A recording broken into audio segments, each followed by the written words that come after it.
Lutanga kanoni masala. Toku ivano konyora zvodotimbe tombokutsemurira ombowela tichitsemura riti mana sasa izvi dambura mango zvinhu zvatisingagoni vozvikazo tikazokubvarira cheche ringoma manje timalilika utaka wese tadza zvinhu zvinoitwa naomwana isusu topenge usangolafa atipenge usimbe nenyaya yekuti ndakazopandwa nebhotoro cherisina peni nepepe kuti ngonyora chizani manhamba anenge atori musuku anobuda atombona nguva yacho unombobanda kuti hazvo zvemafanisi zvokutamba estobanda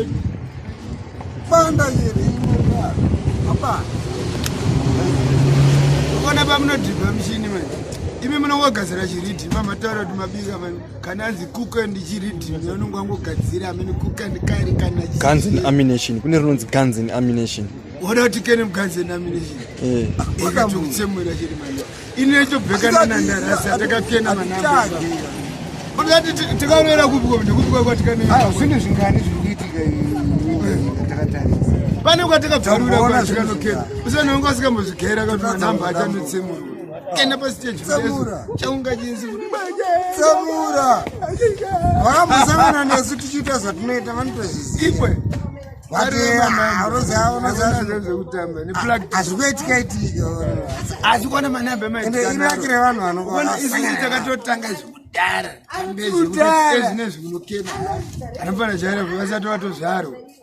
bozi chinhu chinonzi kunzi artist isusu munhu wane maje watakanomaka ari kuurayisa maredhiyo kana nzanzi mambo chiyo jutere ayakubhaisa vanhu nari manhamba ake ari kuuraya maweresi ipapo music anorova but music yake manje inouraya maweresi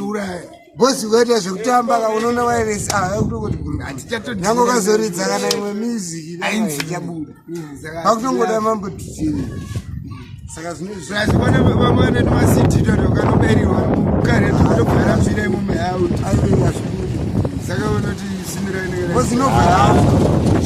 sinirainora mushini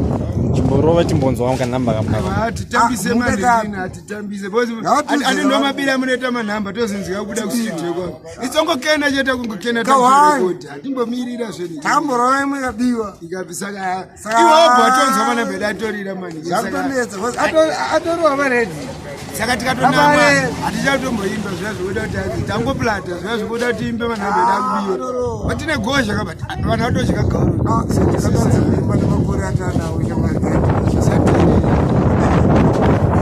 amamenda unokenda 45 ziyo dzatanzwa dzawanda manhamba kutofamba iyo ngatikatobudzira mazutikeze manhamba unofenda don't die ende